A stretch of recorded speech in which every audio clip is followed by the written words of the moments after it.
주식이라는 것의 흐름을 보면 제가 끊임없이 겸손해질 수밖에 없다고 저는 생각이 들어요. 저는 트럼프 당선자 대통령 선거에서 당선되기 이전에 제가 10월 말쯤에 2025년 10월까지 즉 한 12개월 동안 주가를 좀 예측하는 글을 썼었는데요. 그때 테슬라의 주가가 한 80% 올라서 한 $380 정도로 가지 않겠느냐. 즉 2025년 10월일 경에 이렇게 제가 예측을 했었는데 무색하게 트럼프 당선 이후에 최고 신고가를 갱신하는 그러한 좀 폭발적인 성장들이 이루어져 왔고요. 근데 여기에서 하나의 특징은 사실은 테슬라의 기업적인 비즈니스적인 펀다멘탈의 큰 변화 없이 최고가를 갱신했다. 그 이후에 주춤하고 있는 모습들, 그리고 그 이후에도 여러분 보시면 어떤 날은 또 큰 폭으로 오르고 그 다음 날은 큰 폭으로 내리고 다시 그 다음 날은 또 큰 폭으로 오르고 이것이 의미하는 바가 무엇인지를 조금 이해하실 필요가 있다고 저는 생각이 듭니다. 이건 뭐냐면 펀다멘탈이 아직까지는 받쳐주지 않기 때문에 외부의 충격에 되게 크게 반응한다라고 볼 수가 있죠. CPI 지수가 좋게 나오면은 크게 오르고 뭐 이런 식의, 또는 테크주 전반이 안 좋으면은 같이 안 좋고 뭐 이런 현상들이 지금 발생하고 있는 거고요. 그래서 2025년 기업 테슬라의 입장에서 볼 때는 매우 중요한 펀다멘탈을 갖춰야만 하는, 펀다멘탈에서 큰 변화를 갖춰야만 하는 이런 과제를 가지고 있습니다. 그래서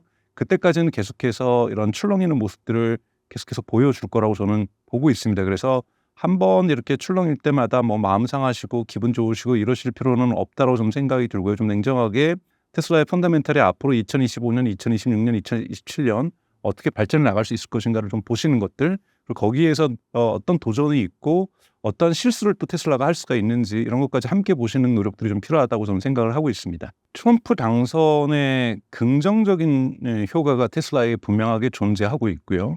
그리고 분명하게 부정적인 효과도 있습니다. 부정적인 효과를 먼저 좀 살펴보면 여러분도 아시는 것처럼 트럼프 대통령은 전기차에 진심이지가 않죠. 그래서 뭐 IRA, 인플레이션 감축법을 폐지해서 전기차에 대한 보조금을 폐지하겠다는 이런 얘기를 하고 있는데요. 이런 것은 분명하게 테슬라에게도 좋지 않은 영향을 줍니다. 아직까지 첫 번째 프라이스 패리티, 그러니까 즉 내연 기관 대비 그러니까 가격 경쟁력이 그렇게 높지 않다, 전기차. 이런 부분에서 보조금이 여전히 필요하다는 거고, 만약에 보조금이 사라지게 될 경우는 테슬라는 가격 인하로 맞설 수도 있는데요. 이렇게 되면 여러분도 아시는 것처럼 판매 가격 빼기 비용이 순이익률이니까 순이익률이 테슬라가 감소할 수 있다. 자, 이 부분을 테슬라가 어떻게 풀 것이냐? 단순하게 모델 Y 주니퍼라고 하는 페이스리프트만으로 풀 수는 없는 거고, 여러분도 많이 들어보셨던 모델 Q라든지 중저가 차량의 출현들, 이걸 통해서 어떤 시장의 점유율 확대나 매출의 확대들, 이런 것을 꾀해야 되는데요. 그럼에도 불구하고 수익률 감소 부분이 발생할 수밖에 없다, 자동차 부분에서. 이런 부분을 테슬라 차원에서는 메꾸려고 하는 것이 여러분 잘 아시는 에너지 저장 장치 사업, ESS 사업에서, 즉 메가팩이라고 하는 사업이 지금 폭발적으로 성장을 하고 있고, 이 부분에서의 순이익률이 30%대를 구가하고 있기 때문에 여기에서 많은 보전들이 이루어질 수 있지만, 이것이 테슬라의 어떠한 순수익률 증가 부분을 얼마나 만들어낼지는 여전히 퀘스천에 있다. 2025년 이 부분에 대해서 예를 들면은 2024년 4분기 실적이 발표되는 1월 마지막 주 같은 경우에는 분명하게 테슬라에게 안 좋은 시장의 신호들이 만들어질 수 있다. 그리고 2025년 내에서 계속 일론 머스크는 매출 성장을, 작년에는 마이너스 1.1% 매출 자동차 판매 대수 기준에서 볼 때는 감소를 했는데요. 이 부분을 분명히 전환을 시켜내겠다고 얘기를 하고 있는데, 트럼프 당선의 이러한 IRA 폐지가 실제로 현실화될 경우에는 분명하게 미국 시장에서는 부정적인 영향이 있다. 중국 시장에서는 지금 테슬라가 매우 잘 되고 있지만 유럽 시장은 여러분도 아시는 것처럼 또 테슬라가 잘 안 되고 있습니다. 이런 부분이 또 하나 있고요.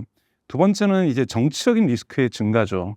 그러니까 특정 대통령과 특정 정부와 너무 친해질 경우에는 그것에 반대하는 사람들에게서는, 여러분도 생각하시기에 한국의 국민의힘하고 친한 기업 또는 민주당하고 친한 기업이 있으면 반대 지지자들 같은 경우에는 그 제품을 사는 것을 꺼려하는 경향이 있을 수가 있어요. 예를 들자면 독일 같은 경우에 작년에 2024년에 테슬라의 차량 판매 대수가 마이너스 40%라는 대단히 안 좋은 실적을 기록을 했습니다. 이런 부분들을 대부분 중국이나 미국에서 메꿔냈는데요.